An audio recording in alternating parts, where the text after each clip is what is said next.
వామ్మో, కాటేరమ్మ దేవత వెనుక ఇంత కథ ఉందా? చదివితేనే వణుకొస్తుందిగా.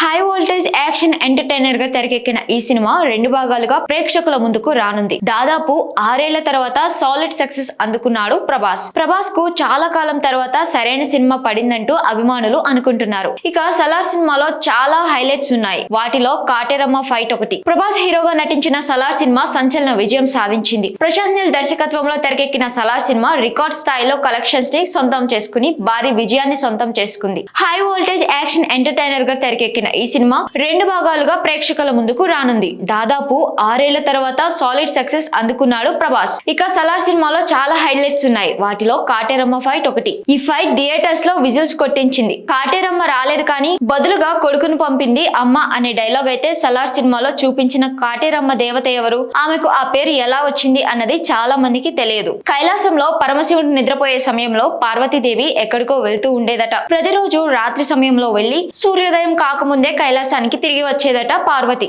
అది గమనించిన శివుడు పార్వతీదేవిని నిలదీశాడట. తనకు తెలియకుండానే అలా జరుగుతుందని చెప్పిందట పార్వతి. అయితే ఓ రోజు పార్వతీదేవిని శివుడు అనుసరించాడట. ఆమె అడవుల గుండా వెళ్తూ కనిపించిందట. అయితే ఆమె ఒక్కసారిగా కాళికా రూపంలోకి మారి పాతిపెట్టిన శవాలను బయటకు తీసి తినే ప్రయత్నం చేసిందట. దాంతో శంకరుడు ఉగ్ర రూపంలోని పార్వతీదేవిని ఆపడానికి వెళ్లి ఆమె మార్గంలోనే పెద్ద గొయ్యిని సృష్టిస్తాడట. దాంతో ఆమె అందులో పడిపోతుందట.